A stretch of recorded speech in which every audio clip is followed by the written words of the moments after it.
Jaganmohan Reddy and batch భారతదేశంలోనే నాకు తెలిసి ఇలాంటి ఒక రాజకీయ నాయకుడు, ఇలాంటి ఒక రాజకీయ పార్టీ ఉండదేమో అనేటువంటిది సుస్పష్టం.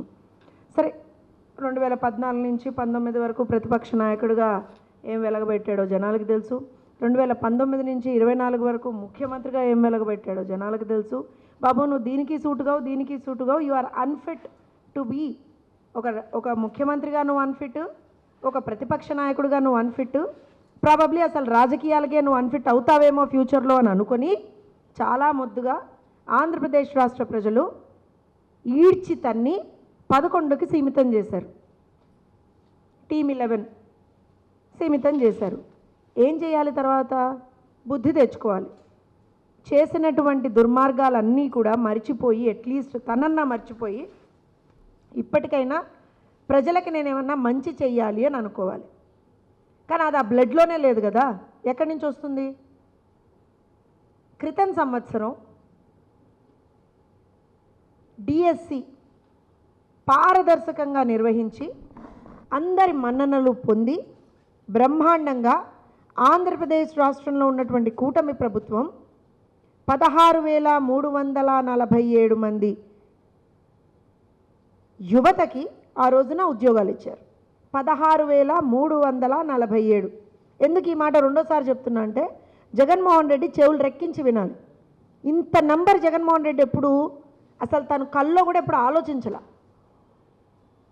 ఆయన నాకు తెలిసి అధికారంలోకి రాకముందర 2019కి ముందర ఏం చెప్పాడు? అసలు 20,000 పైచిలకు టీచర్ ఉద్యోగాలు ఖాళీగా ఉన్నాయి, ఒక్క ఛాన్స్ ఇవ్వరా ప్లీజ్, నేను వచ్చేస్తా, నేను ఉన్నా కదా, నేను విన్నా కదా, నేను వచ్చేస్తా అని చెప్పి ఆ రోజున డ్రామాలు ఆడాడు. వచ్చిన తర్వాత 2024 అంటే ఆయన అధికారం కోల్పోవడానికి ఎగ్జాక్ట్లీ ఒక 2 నెలల ముందర తూతూ మంత్రంగా ఒక 6,000 పోస్టులకి ఒక నోటిఫికేషన్ ఇచ్చాడు. జగన్మోహన్ రెడ్డి గారు చాలా జాగ్రత్తగా వినాలి. ఎందుకనంటే మీకు నార్మల్గా సిసిడి ఉందని తెలుసు, అటెన్షన్ సీకింగ్ డిజార్డర్ ఉందని తెలుసు. కాకపోతే ఈ మధ్యకాలంలో యామ్నీషియా కూడా వచ్చిందని చెప్పి మాకు ఈ మధ్యకాలంలోనే తెలిసింది. మీకు మతిమరుపు రోగం కూడా ఒకటి వచ్చింది. మీరేం చెప్పారో, మీరు ఏం చేశారో మర్చిపోయారు. కాబట్టి మీకు మళ్ళీ మళ్ళీ గుర్తు చేస్తున్నాం. క్రితం సంవత్సరం అంత పారదర్శకంగా ఎందుకు చెప్తున్నానంటే, వాళ్ళు ఆ టైంలో వాళ్ళు చేసినటువంటి దుర్మార్గాలు కూడా, అంటే దీన్ని ఎలా ఆపాలి అని వాళ్ళు ఎంత డెస్పరేట్గా ట్రై చేశారు అంటే 240 కేసులు, 1 కాదు, 2 కాదు, 3 కాదు, 4 కాదు, 240 కేసులు పైచిలుకు. సరే, ఇంకా మిగతా చిన్న చితక అన్నీ కలుపుకొని ఆల్మోస్ట్ 270 కేసులు వేశారు. డిఎస్సి కండక్ట్ చెయ్యకూడదని చెప్పి కేసులు వేశాడు. సరే, దాన్నన్నిటినీ కూడా సమర్థవంతంగా లీగల్గా మేము ఎదుర్కొని యువతకి ఉద్యోగాలు ఇవ్వాలి అనేటువంటి ఒకే ఒక్క సంకల్పంతో, కన్విక్షన్తో, కమిట్మెంట్తో ఆ రోజున మేము ముందరికి వెళ్ళాం. ఏం చేశాడు? వెంటనే వీళ్ళు ఇంకా వినరు మాట అని చెప్పి వదిలేశాడు. బేసికల్గా వదిలేశాడు. మేము సమర్థవంతంగా నిర్వహించాం. 16,347 మందికి మేము ఉద్యోగాలు ఇచ్చాం.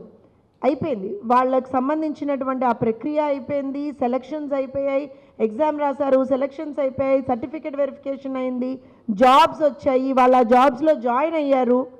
అక్కడ ఉన్నటువంటి ఆ జాబ్స్లో వాళ్ళు అత్యద్భుతంగా పర్ఫామ్ చేసి, పిల్లల్ని అత్యద్భుతంగా ట్రైన్ చేసి, పిల్లలకు అత్యద్భుతంగా మార్కులు వచ్చేలా చేసి, దేశ చరిత్రలో ఏ రోజున కని విని ఎరుగని విధంగా గవర్నమెంట్ స్కూల్ పిల్లలకు సంబంధించినటువంటి ఫోటోలు న్యూస్ పేపర్లలో మొట్టమొదటి పేజీలో పేపర్లలో మేము ఇచ్చాము. ఆ రోజున మేమంటే మేం కాదు, ప్రభుత్వం యాడ్ ఇచ్చింది.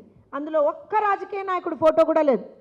కేవలం పిల్లలు ఎవరైతే కష్టపడి చదివి మార్కులు తెచ్చుకొని అత్యద్భుతమైనటువంటి ప్రతిభ కనబరిచారో ఆ పిల్లల్ని ఆ రోజున హైలైట్ చేశారు. అయిపోయింది. కడుపు నొప్పి రోగం స్టార్ట్ అయింది జగన్మోహన్ రెడ్డికి.